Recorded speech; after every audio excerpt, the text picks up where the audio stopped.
સુરેન્દ્રનગર મનપા કચેરીમાં મહિલાઓએ હલ્લાબોલ મચાવ્યો છે। પ્રાથમિક સુવિધાઓ મુદ્દે મહિલાઓ ત્યાં પહોંચી અને હોબાળો મચાવ્યો। રણજીતનગરમાં પ્રાથમિક સુવિધા ન મળતી હોવાનો હલ્લાબોલ કરવામાં આવ્યો છે। ડેપ્યુટી કમિશનરે મહિલાઓ સાથે ગેરવર્તન કરતા ભારે રોષ આ તમામ મહિલાઓમાં જોવા મળ્યો છે। તો સુરેન્દ્રનગર મનપા કચેરીમાં મહિલાઓ પહોંચી હતી। પોતાના વિસ્તારની પ્રાથમિક સુવિધાઓના અભાવની વાતને લઈને મુદ્દાને લઈને આ મહિલાઓએ ભારે વિરોધ નોંધાવ્યો। જો કે જે પ્રકારે અધિકારી દ્વારા ત્યાંથી જવાબ મળ્યો તેને લઈને અસંતોષ અને ભારે વ્યથા આ મહિલાઓએ વ્યક્ત કરી છે।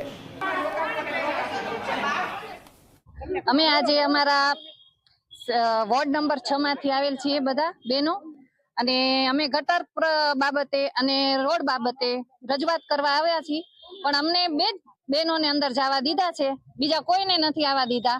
અને અહીંયા અમને જાણે કેમ અમે કોઈ આમ આતંકવાદી હોઈએ એવી રીતે અમારી સાથે પોલીસ મોકલ્યા અને રજૂઆત કરી છે અમે।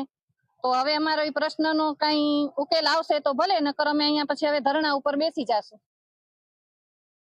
અમે છેલ્લા 10 વર્ષથી રહીએ છીએ, પાણીની કોઈ પણ નિકાલ છે નહીં, અને એ તો ઠીક છે 2 વર્ષથી પાણી કાઢવા પણ નથી આવતા।